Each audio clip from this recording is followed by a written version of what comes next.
Welcome to Season 3 of the Builders Podcast. I'm Matt Levenhagen. Here we share the journeys, strategies, and lessons that help entrepreneurs build what's next. Builders helping builders. Enjoy the show. Hello, everybody, and welcome to another The Builders. Today, we are joined by Jill Heinze. Welcome back to the show, Jill. This is part 2. Yes, Matt, it's nice to be here again. Thank you. Wasn't that long ago. It was just a few days ago. I know. It's awesome. So for those that haven't listened to the first episode, it wasn't that long ago. I don't know when this will come out, a few weeks later, but it was episode 266, and we got into her whole backstory. So if you want to know everything about Jill and, from a librarian to doing AI stuff, that's the one to listen to first. Or you could listen to this one and just go, listen to that one later. Whatever you want to do. You're in charge. So That's right. That's right. But today we're going to talk about AI stuff because that's a big part of what she does, because she is an AI strategist, founder of Saddle Stitch Consulting, and we learned all what Saddle Stitch was in that first episode. So go back to there to learn what that means. It's all about horses and stuff like that. Oh, no, Matt. No, it's not. So let's start here, Jill. Let's start with, if you want to give kind of a short version of, how you ended up working with AI. Let's kind of, for those that haven't seen the first episode, kind of just a quick recap of, a quick recap of your journey to where you are today. Yeah. It's funny. We were just talking before hitting record about how, a lot of folks are like, what the heck even is AI? Like in our kind of technology ecosystem, we talk about it all the time. So sometimes it is worth reminding ourselves that this is not like what people talk about day in and day out. Yeah. But we've actually lived with AI for many, many years in technology. Probably the things that we're most familiar with are sort of the examples of like decision trees and forms of machine learning that were very kind of constrained. So we had, a particular path that we expected these tools to kind of go down. And if they got stuck, then maybe we would, pivot to a human. But things like recommendation engines with Netflix and Amazon and things like that, those are common in our world. Also common in our world is that we know that algorithmic harms are, they have a track record of sometimes doing things to disadvantage certain groups of people, or coming out with, outputs that are not ideal. And so there's a long history of algorithmic bias and things of that nature. I bring this up because the reason that I was really motivated to lean into this specific AI moment we are in, which is, I'm going to say, the generative AI moment, was that I was working in consulting side by side with technologists. I mean, I was a researcher, but I had been paired up with our data and AI teams, and just recognized that the open-ended nature of the type of AI that we are concerning ourselves with now is fundamentally different in terms of the risk profile, how users engage with it, and what their lived experience is. That I had, frankly, alarm bells about how are we thinking proactively about preventing harms that we know historically are, likely to happen with AI systems, but in particular this technology. So I was motivated to learn a lot about it and share that internally, and that really opened up opportunities for me to dive into this topic. Wow. So basically, I think we might have mentioned something about like that whoa moment when like ChatGPT 4 came out and stuff too. That was kind of, for you, that was different though. You're like, whoa, risk, governance.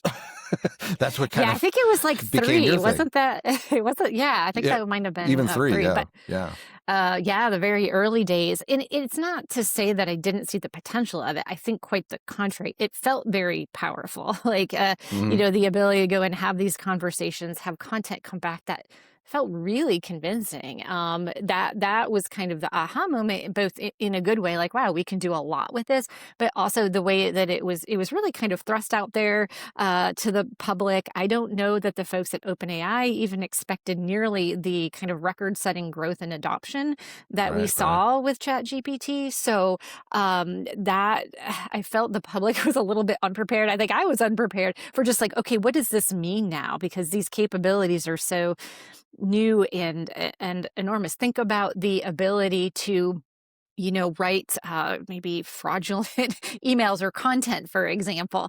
Also to write Hmm. good content, and to help expedite tasks and so forth. But like any technology, it's kind of this double edged sword. And so when you have this huge kind of step up in capability, I think you also have a commensurate step up in the risk profile. And we just need to proactively understand that.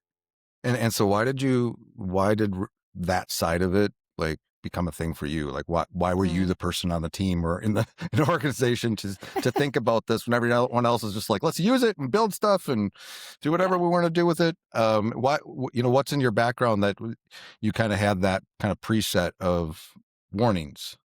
Yeah, it's a good question. And in fairness, I did have colleagues who shared my feelings across different disciplines. So it wasn't Hmm. just me, but I think it Okay. particularly struck me, and I got into this leadership role in this space because in doing user research. So anytime, for folks who don't know what user researchers do in product teams, we basically talk to end users, the people who will ultimately use an app, a website, whatever it is that we are building, and then we ask them questions about it. Is this helpful to you? Does this work in the way that we expect? Both through librarianship and the research work that I was doing, I just work with people a lot. And I could Mm, anticipate, the ways that this might be received in ways that are not all positive. And I just have a lot of empathy for folks who are, contending. And we're seeing, I think, the outputs of this now, right? We have a lot that we are being asked to do with AI, like here, adopt this thing, use it for your projects, but we're not going to really give you a whole lot of specifics about how to do it. Just do it. So yeah. some of that has materialized, but I just have a lot of empathy for folks grappling with using this technology and not sacrificing their privacy, their well-being in doing so. Okay, that makes sense. Yeah, it would be like for me, like if something comes up with technology and stuff, I'm going to instantly be thinking about how's that going to affect my client or the, the Yeah. people that I work with and stuff, because that's just ingrained in you because Yes. you're always thinking about that side of things. Yeah. I'm thinking about security too every day, and even in think that's why this topic really interests me because I know it hasn't become a huge thing for some of my clients and even my bigger clients. We're just still building the stuff we've always built and maybe a little more dynamic and stuff, but we're not like we're not having AI conversations yet. But I know that's coming down the road. Yeah. When Yep. I introduce when I say to them, we should really, why don't you just build a chat bot for this? Yeah. Yeah. But that's interesting. So now what did you do with that? I mean, you were Hmm. working for an organization Hmm. to do Yep. that stuff. Where does that lead you? Hmm. So I was in a digital consultancy, and as you said, the impulse or the directive is, for good reason, we need to get ahead of this technology curve because our clients will be asking us questions about it, right? So, Yeah. yes, it's very strong push to adoption and to moving quickly. But as I continued to sort of raise my hand a little bit about, hey, there's these like AI standards that NIST has put out, and there's these like risk characteristics that maybe our team should be aware of. And by continuing to kind of have those conversations, it primed me for a moment when in our organization it became apparent that some of our, software engineers who were dabbling with AI engineering, which is different, maybe, we're not thinking through some of the processes to make sure that we are delivering like these safe tools, like doing the red teaming and a lot of these protocols that just weren't in place yet. So there You know, were a couple. what type of tools were they creating that would Yeah, impact so the end at the user? time, it was chatbots. This one in particular I'm thinking of was for a financial services institution, which is in a Mm, higher risk category just by nature of like how they're regulated. And so we had engineers kind of working on this launch, and then it didn't go to market in this form, but shortly before the deadline, it was recognized by some of our AI engineers who were reviewing the work, like, ooh, we've got some gaps here, right? And so I think that was the moment that leadership connected the dots between risks that seemed like, oh yeah, maybe something could happen, but really, like, I think you might be overreacting, Jill, to, oh yeah, we need some governance in place. We need to kind of increase our maturity in how we handle this technology. So Yeah. I had the opportunity to start our first executive level AI governance function, in collaboration with leadership and management. But I was the one who was putting together the agendas and the charters and kind of Oh, okay. running interference between the frontline folks and the our executive teams. So that was great. And at the same time, also developed a pre-mortem or an anticipatory design framework that our delivery teams could use to help them understand the potential risks of what their idea might entail from if they're using generative AI, and then proactively flag those risks and ideate on potential solutions that we could build into that technical architecture before we even code anything up. So it was building in that mindset of risk mitigation very early on within kind of this agile delivery process. So that's what gave me the bug to do this sort of independently, because I love working with teams on those problems. That's actually, it's as you're talking to that, like I'm thinking about systems I've been building. I've been doing because I'm a nerd. I Yeah. build my own AI systems. That's why we get um, along. there you go. But like I've been building like this local AI systems for myself, a private Hmm. system that's becoming more and more robust because I can just keep building onto it. But during that process, I am even Claude, what helps me Hmm. build it, right? Yep. Let's think about security. Let's make sure that this data doesn't get leaked or is as private as possible. And if we do touch public stuff, like we're making sure that our stuff locally isn't piped back, whatever. Hmm. So this is really important stuff. And it's like, and I feel like what your role was and kind of how you what you help people with is to keep that top of mind. It should be Yeah. almost be Yeah. top of mind. Like I feel like Right. that should be like the first thing you start with. How do we architect something that's not going to, you know, leak data to the wrong people or to everybody Yeah. or Yeah. something like that. Because data is the heart of it, right? Like the I think main thing data is is, a yeah, huge part of it. Yeah. yeah, How it flows through the system, where the data itself comes from, how that data is used. Is it used to, do training or fine tuning? If so, what kinds of inherent biases might that data have? Is it like fit for purpose?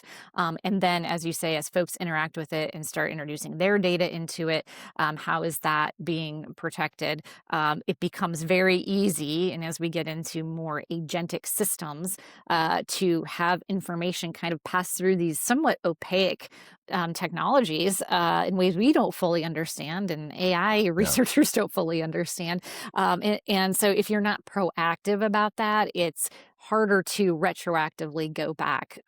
Once something like a piece of IP makes it into training data, you can't untrain that model without at least a lot of effort. It can't unlearn that Right. information, It's right? not like you can So, just roll it back yeah. to whatever version before they got that information. Now it's in there. Now it's in there, and it's Yeah. not a cheap thing to do. So, Mm. I think, we're still in early phases. I think we're getting a little bit more out of the prototyping sort of phase. We're getting into more production implementations internally, at least in larger enterprise organizations. But once you start to cross that line into consumer facing technology, then you're really starting to invite these complexities and considerations in, so it becomes even more important to, think ahead. Yeah, so, because most people aren't gonna, be building local systems like I do. Like Yeah. what are Yeah. what are some actual examples of like public facing stuff or that you're working with or, more commonly?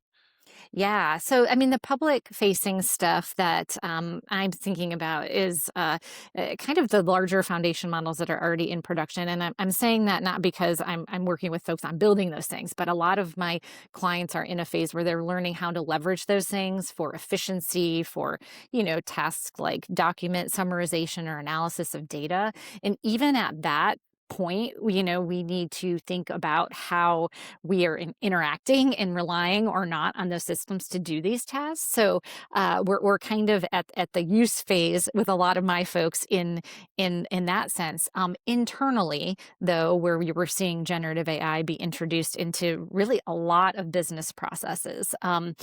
Financial institutions are looking at it to assess credit risk or approve loans. I mean, it's sort of building upon historical uses of machine learning and introducing generative models into the mix to leverage those benefits of being able to engage with natural language. So that is happening. It less so in the major kind of consumer applications, although that's the trend line. That's where we're going. So I Mm, encourage people, Matt, to do what you just said that you do, which is to, if you have the ability or interest to build things locally, this is about building, it is a great way to learn kind of the bounds and limits in nature of this technology in a safe way. You're not going out to the, yeah. wild west of the internet or connecting it up.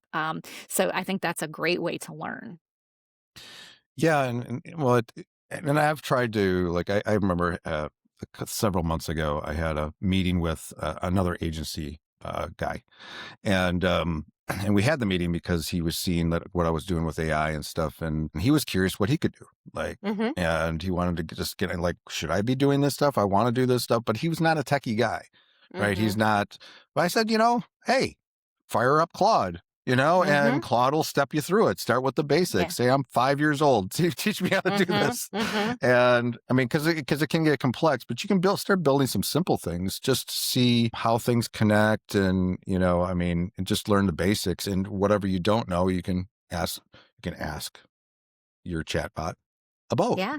You Yeah. know, And I should, uh, Clifford, that's a good point. When you were talking about like using Claude, we were talking about the kind of consumer end of use here. But there are tools that kind of out of the box will let you do sort of basic automations. Make is an example, N8N for, sort of these workflow right. challenges. So you can stitch together some efficiencies there as long as they are bounded in a way that you're not granting more access than is merited for the specific task. So you still need to kind of have your planning anticipatory design hat on, but those technologies are increasingly accessible to non-technical folks, which is both cool and scary. Yeah, yeah, right. Yeah. Yeah, it's true.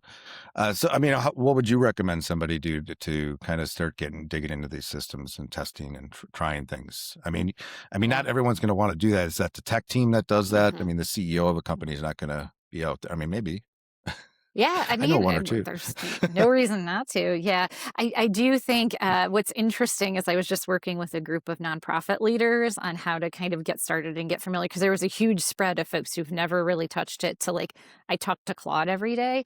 But one of the things, this is Yeah. kind of a simple little hack, but you can even go into these tools and ask it to develop a training program for you to All learn in right. safe ways and like really emphasize in your instructions that I'm looking to, maybe these few tasks within my business that I'm looking to optimize. I want to learn more about technology. I am not a technologist, so therefore, kind of design the curriculum accordingly. But it'll go and map out some, safe, small, structured ways that you can learn at your own pace, which is really the beauty of some of these tools that you can make hyper personal for your Yeah. needs. So that is one simple thing to do, and it doesn't take a lot of savvy, but you will learn along the way. You'll also find where these things ignore your instructions or make stuff up because we've all heard about those kinds of risks, but knowing it firsthand in the context of a case or a problem that you're trying to solve is a good way to kick the tires.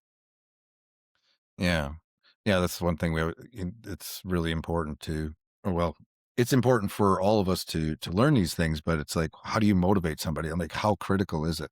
Right. Mm, 'Cause mhm, you think about, I think everyone's busy. Imagine mhm. the average person in business, even on teams and stuff. They got projects. They're doing all this stuff. How do you, Yeah. how do you convince somebody to break out, a few hours a week or something to do something Mm, like this? Because, mhm. I mean, yeah, I mean, it's Yeah.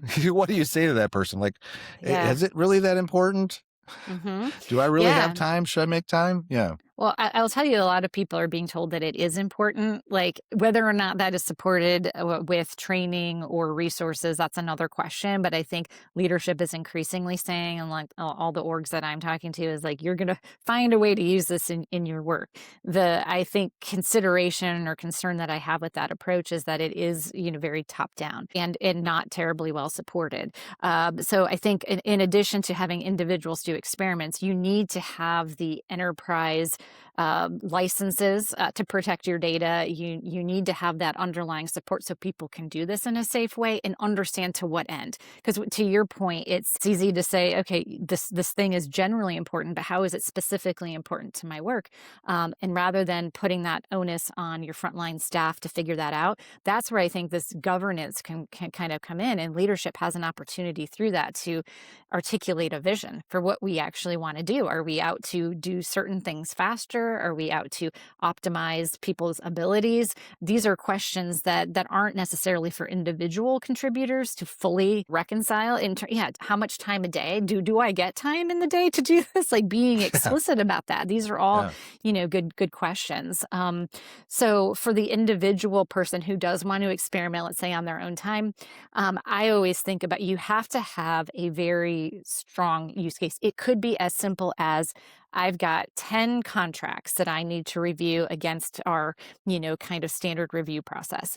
I'm going to give the model an example of that those criteria that I am reviewing against. I want, time to get a summary by each document as to where there are gaps and where there are things that I need to attend to. And that's a really tight, like beginning to end task that you can experiment with these tools. And that's the best way to do it, because that's where you really kind of have to think through step by step. And as you look at larger tasks and larger systems, you have that kind of thinking already going about how you stitch together workflows and where it makes sense to introduce these tools given their known limitations. So I don't know if that rings true for you and some of the experiments that you've done, but I always think starting small, concrete, and bounded is much better than saying we're going to re-engineer our entire sales pipeline. No, you should. And well, that's that again. I'll just use my local as an example. I first had an idea like, okay, I want to have a local system to manage my data. I want to have someplace to put data and that I can chat with my chatbot that's more robust than going to the app or whatever, because it's not going to have all my access to my private data or whatever, and keeping it private. That was kind of the first, like, I just want to, um, somewhere to put my, where it pulls in my contacts from HubSpot, pulls in this data, or I have custom data and we can speak to that or whatever, and for different reasons.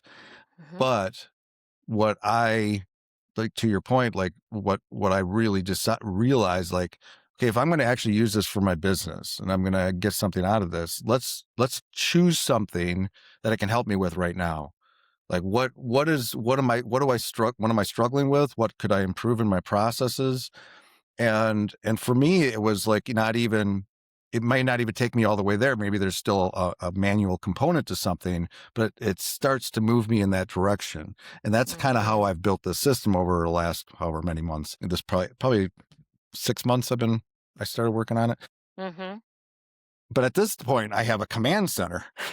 Like, I Yeah. have a daily command center that I go to that pulls in my ClickUp. I use ClickUp for project management. It pulls in my ClickUp, but filters it in a way that is important to me. Like, and I can even manage some things in there. Like, I can do bulk stuff, so I don't have to go to ClickUp for everything. It pulls in my email. It does an analysis of the email and surfaces the things that are important. It looks at my calendar. And then I have some free form notes I might put in there, what's important on my mind today. And then I have it kind of analyze all that. But that didn't happen all at once. It was like, Mhm. first it was just like pulling in ClickUp. It was just pulling the ClickUp tasks that are important to me. And then I would click it. It would take me to ClickUp and I would handle it there. But now I'm handling more of that. So, but within that process, then there's components like HubSpot. It pulls in the CRM, but then I want private notes locally that ties to that idea. But again, didn't all happen at once. It was like, here's a problem. Let me solve this. This is going to solve the efficiency piece. And then I want to do outbound stuff. Mhm. So I built a little audit system to go through all my contacts, make some notes on each one, and then that AI is going to help me analyze and surface the ones that it thinks are the most, has the most potential. Little things like that. So Yeah, I think that's that's what you're talking exactly right. about. Yeah. It's 100% what I'm talking about. And if you kind of level that up to this, an enterprise level, that's one of the things I work on with clients is we go and we look at the workflows that exist because I think we might have talked about this in the previous episode, but just to reiterate that I think it's really critical to get to that ground truth. And what I mean by that is what folks on the front lines are actually doing, what they're actually contending with in their Yeah. day-to-day work. So in your case, you had pain points around data analysis, and you understood your workflow. And that's exactly what I sit down with teams and do. Let's figure out what is it that you're doing now and what is painful and what is a priority to fix for and to what end. Is it speed? Is it, quality? Is it something else? And then we pull out that bit and then we work through that bit, making it secure, making it aligned. And that's exactly what you're doing. So at the end of the day, as you start aggregating these pieces, you are building on a more solid foundation. You've Yeah. probably carefully thought about, how you're going to handle, privacy with that HubSpot connection. I mean, those things come to mind on a smaller scale, lower risk, and then you start to build out from there. So I'm saying what you said, which is that's exactly how I would approach it. Yeah. And I think that's Yeah. a great example.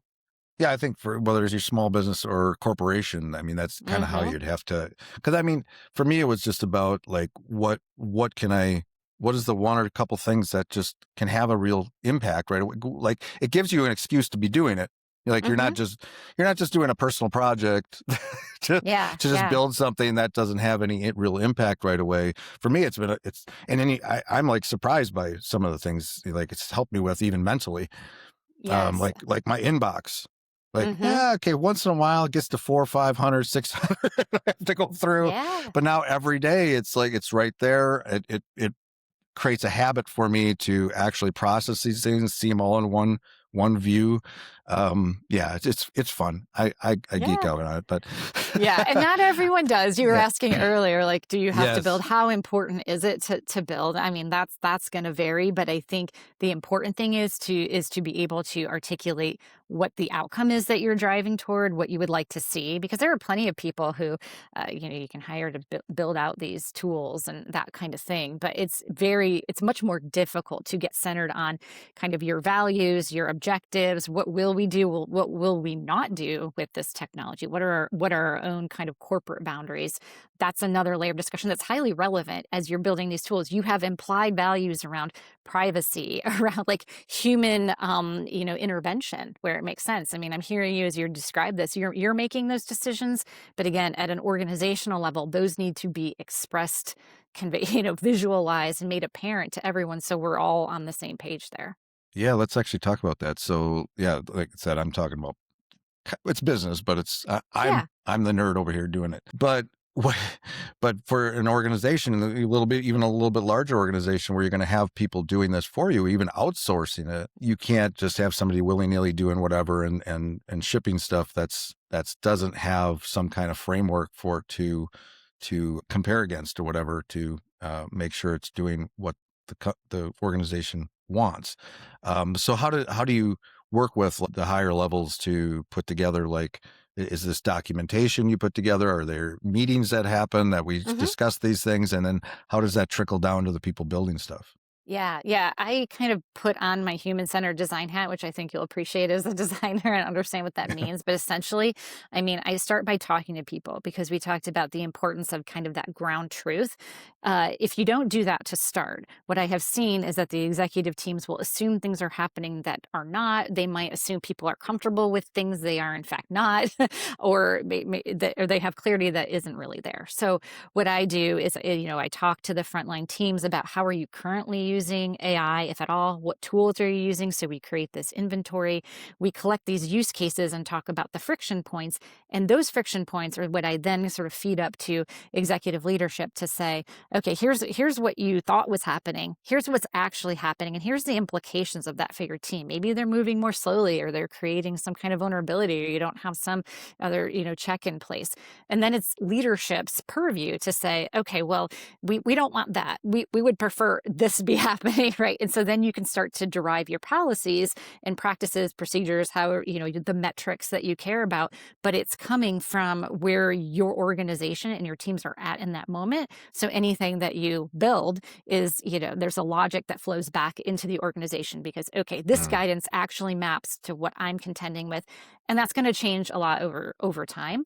It's not dissimilar now that I think about it to your example of, we build little brick by brick. We're kind of doing yeah. that with governance too. But we're not building a wall. We really need to build a fluid kind of information sharing system because governance itself needs to be reinvented for AI technology, which is constantly changing. It's not static. So that's a big tension in the AI governance world at the moment for sure.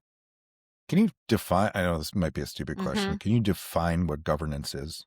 Yeah, that is not a stupid question. That's something that I'm continually trying to define and redefine because when I say that, the thing that people think of immediately is policies. Like, oh no, we're Mhm. just going to have like reams of, virtual documents that we're going to have to Right. like put it, and most people put them aside. And that's what I hear all the time because the guidance is usually very high level. Like, you will not use these tools to produce biased outputs. Well, by the way, they're all biased. What do you mean? What are we actually trying to do here? And that kind of double click into the kind of guidance there isn't happening consistently. So I have really started to think about governance as a design problem. This is like an organizational, like behavioral change that needs to be, it doesn't need policies and tracking because regulators and so forth, they're going to be looking for that. And teams need something to refer to, but more so, it also is a way of cultural sort of transformation. We have to build in, safeguards and monitoring into the tools themselves. I mean, ultimately, these things have to carry through.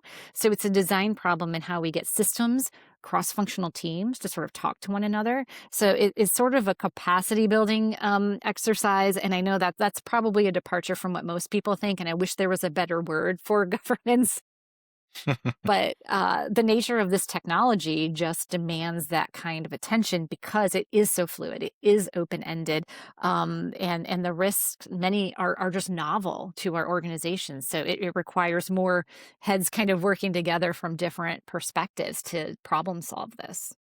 Well, I think it sounds like, I mean, because AI is evolving really, really quickly. Hmm. It's Yeah. constantly changing, and you're going to have somebody on some team somewhere implement something that never was implemented before because it just rolled out somewhere and or whatever. But I feel like the core piece here. I mean, you can have all the documentation in the world. It's just like what we do, in agency world, and we have lots of SOPs and everything Yep. else. Yeah. But at the end of the day, it comes down to communication, though, between teams and the higher ups to have that constant flow of information, what we're doing. And then, like you said, build safeguards and into the tools themselves to prevent you from doing certain things or some kind of a program that analyzes what you're building and looks for vulnerabilities or whatever. Hmm. It sounds like that's a big piece. It's just simply having a map to communicate well throughout an Yeah. organization. Oh, yeah. And I'll give you a little example from sort of my friends in kind of the legal and compliance space who are deeply concerned about this, in particular with respect to vendor risk. So, in these larger organizations that are buying products from folks who, yeah, are smaller business entities, there's a lot of concern about what risks they are adopting that they might not be aware of because they're going to own that. And Yeah. so, I have heard lawyers talking about how and just advocating for working with engineers in some of these discussions with vendors because they don't necessarily know the right questions to ask about how data is flowing through the system and how, where is it stored and all of these kind of nuanced technical questions that have a material effect on their legal sort of posture and regulatory compliance. So now in the past, you could argue that was also true, but these contracts might be renegotiated every 6 months to a year when there were major software upgrades. Well, with AI, we're just kind of in a continuous, like you say, Yeah. things are changing all the time. human. So therefore the conversation pattern has to change. It's not a solved problem. That's a huge shift for a lot of company cultures that are, very department oriented. But that is, I think, the move that, we're sort of going toward. It's lagging the technology, unfortunately, but I think that's the Yeah. thrust of the trend there. Well, it's chaotic. It's like, and you're using some service or some system, and suddenly they have AI, and like you don't know how they're using it and how they're like ClickUp's a great example. They got AI, and I'm just Mhm. trusting that they they got a good architecture behind there to protect our data, and they've got a chatbot in there, but they have agents doing stuff. Agents is a big thing because the agents Mm, can, they're that's doing things autonomously or yes. whatever Yeah. without your intervention or whatever. So I think that's probably something in the coming years that's going to become bigger and bigger of a risk. Is that right now when we still have kind of a lot of manual.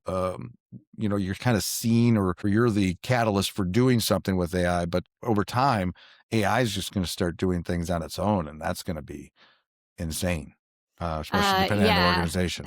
If you've been reading the news, you might have heard about OpenClaw.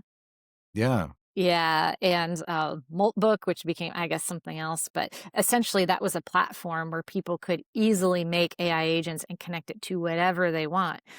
So a lot of, deeply technical people who, they would buy their own dedicated, computers to run these things, and they're finding, like, you can do very cool stuff, but because of the level of access, if you don't know what you were doing, you are putting yourself in an incredibly vulnerable situation. Like I tell people, Yeah. this is not ready for prime time. It's one of those examples of like, hey, it's out there, but there isn't a whole lot of guidance on, for the average person on like what this means. But to your point, that what agents can do is they can basically be given a goal. Like, I want you to, the classic example, plan a trip somewhere, or whatever. And they're given tools to do that. So you're going to need access maybe to my credit card to, place reservations. You're going to need maybe, a booking platform, whatever.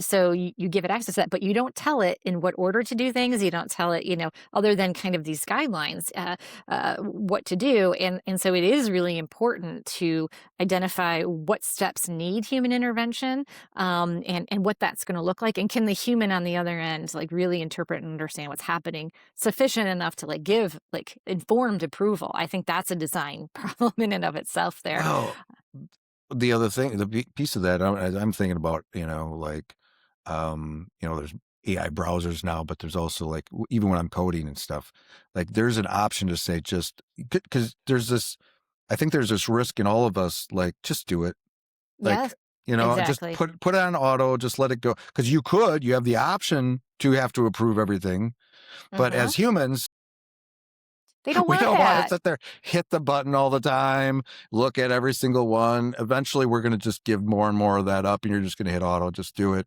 and you just Yeah. trust it. That's human nature. I mean, these were supposed Yeah, to be labor-saving things, right? So the last thing I yeah, want an agent to do is make more work for myself, but I kind of think that's where we are right now, with the kind of the infancy of all of this. But that is exactly why I was also prompted to get into responsible AI because I feel like I understand people are kind of these natural inclinations around right. it. Another bias that I worry about is automation bias, which is the tendency for people to just defer to machines and their outputs. So I think there was an example. I don't have the news like piece handy, but of people who follow like their Google Maps or whatever to like and drive into a lake because they just like, well, the computer is saying like I need to do this thing. That is a very real kind of danger, and we see it with lawyers putting in sources in their briefs that generative AI spit out, but they didn't really review because they're like, oh, I'm sure it's probably fine. But no, it imagined, sources and citations. So yeah, that's kind of a tough problem. And I actually, speaking of built a tool to try for myself, similar to some of your experiments, to help me really think more carefully about. In my case, I was evaluating AI software use cases and trying to identify risks or mitigations around it, but in a way that reflected my own mental model for how I work through these problems. And when I was doing that, it really helped me clarify my values, why I prioritize certain things, or maybe even like reprioritize because, like, no, that's not, how I want to approach this. But it taught me a lot about myself in the process of building that. And the output was not give me all of the answers as to how I should look at this AI use case, but it was like, tell me the questions to ask. Tell me the people who need to be involved in this decision making, and what are the risks as they relate to the risk tolerance of an organization and these different risk standards. So it gave me a jumping off point, but that was by design because I asked it to, or structured it rather, to produce that kind of output. But that's a That choice. sounds like a great tool. Are you going to use that with people to Yeah. the stuff Yeah, you're I actually do. building? Yeah, no, I'm presenting it to some of my AI engineer friends soon, and it's just in a V1, but it's low risk, right? I have it kind of produce this document of things that I could help guide a client toward, but obviously it's not a prescriptive kind of thing. So I am going to incorporate it in my service offering. But it really does distill. I've read so many things around responsible AI and mitigating those things in practical ways that I just wanted to like consolidate all of that learning into a tool that was very much me. And Yeah. that was very cool. No, I think maybe that's kind of the answer to a lot of this is to actually even use AI to help you be safer with AI. Like have a system that's its whole job, or something you build, like you're building with all your background and all the questions you should be asking and stuff. This is, and maybe that the input is just, this is what we plan on doing, or this is what we're doing, or this is what our organization looks like, our teams look like, take a look at, how they're using things and what, because especially higher level, I mean, if you're not a tech, a techie person yourself or whatever, you wouldn't know to ask these questions or even worry about it. You're just Hmm. trusting your team to do the right things. But maybe a system like that could, highlight some things you need to improve or whatever. So, I mean, I think Yeah. that's good. Yeah, That's and it good. guards against a little bit of the techno solutionism that we can fall into, like, oh, there's got to be a tool for that or a technology for that. Sometimes the answer is get out and talk to people, get the right stakeholders together in the room, ask the right questions. And Right. of course, that's my bias as a researcher, but also just as a human being, where we need to kind of reintroduce the human factor into these tools, because otherwise, we're continually kind of disintermediating humans. We're doing our one-off little siloed projects instead of like, coming together it is harder to work with more people, but I do think Yeah. we need to continue like recalibrate like what is actually true versus what are these like kind of layers upon layers of abstractions that we are manipulating, and to what end. Yeah. Well, so before we wrap it up here, do you have any good stories, like a good story or that you can tell that somebody, they implemented, they maybe had maybe it's a company that's using AI, and good governance came in and helped solve some problems or put out some fires, anything like Yeah, that? yeah. I Whatever I'm mean, saying. yeah, no, I do. I mean, I think, gosh, it's just easy for me to lean back on the experience of having, done it in-house for folks, because I had, really good relationships, throughout the organization. And it was really rewarding to see, for example, we brought in our sales folks, our legal folks, HR folks, and we would talk about things like what do we need to disclose in contracts, for example. So, if you're working with a client, do you disclose? Well, I have, this particular AI doing these kinds of tasks. All And so these right. were like, questions that had we not had that structure, that forum, and sort of a way for kind of our frontline account managers to voice that question, we wouldn't have been able to deliver a stance on that, which we were able to do. So that isn't like necessarily earth shattering, but if you think about the amount of friction, so that every time someone's looking at a contract and might have this thought, and they're pausing and kind of hemming, like we get rid of that friction, and you multiply that times the number of decisions you're making throughout the day. I think that's where governance can be really empowering for teams. The other thing I would call out is in doing these anticipatory design sessions with our engineers. the feedback I would get almost every time I did them was, wow, I never thought about that. Mm, Engineers, problem solvers, builders, they're working on the construction, right? They're not necessarily looking at the blueprint all the time, or just, yeah, maybe that's a strained metaphor. But the idea being, we just open that space just a little bit for people to think, okay, I'm not always designing for the happy path. There's going to be things yeah, that we don't anticipate and go astray, and like, what's our accountability with them? I think that's a very healthy way to operate, and to produce products, actually. nice. Yeah. Thank goodness for people like you. Thanks. I So, love it. so what type of like organizations and stuff do you personally like Mhm. for Saddle Stitch or whatever? Who do you who are you working with and who do you want to work with? I mean, Yeah. yeah. Yeah.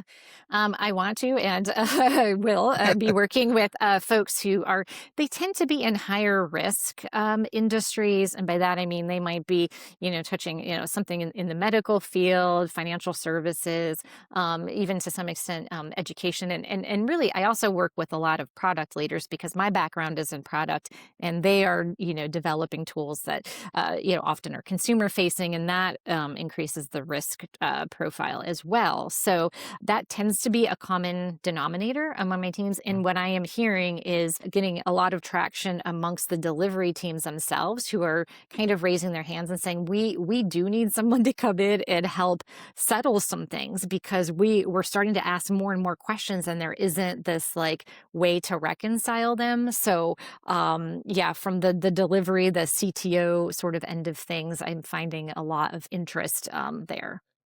awesome. And if somebody wants to learn more about what you do specifically, where do they find you on the World Wide Web? Yeah. Where can they reach out to you? Do you hang out anywhere?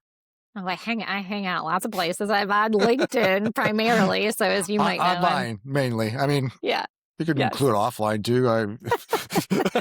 Yeah, I will be doing some offline events that I will share on LinkedIn. Nice. So yeah, so you can definitely find me there, Jill Stover Heinze. My website is saddlestitchconsulting.com, and I'm on all the socials. So Facebook, Instagram, TikTok, you name it, you can probably find me there. And so I just welcome you to reach out. I talk to people like no fee, 30 minutes, happy to just kind of explore like what you're talking about, those use cases that might be good candidates Yeah. for AI. Awesome. Well, thanks for joining us, Jill. It's been Thank you. fascinating. We covered a lot of territory. There's so much more we could cover, Yeah. but we have limited time. So we're off. Till next All right. time, take care. Thanks for tuning in to this episode of the Builders Podcast. One more quick note about our sponsors. At Unified Web Design, we're passionate about doing better together, partnering with agencies and businesses to deliver exceptional web design, development, and ongoing support. And UnifiedLabs.ai is where we explore smart, practical ways to integrate AI directly into your website and e-commerce flows. From intelligent chatbots to marketing automation to back-end reporting, all with a strong focus on user experience and making your systems work smarter. If you haven't already, subscribe or follow to stay updated on future episodes. And if you enjoyed today's conversation, sharing it with someone who might benefit helps us grow this amazing community. Until next time, keep building smarter, bolder, and with purpose.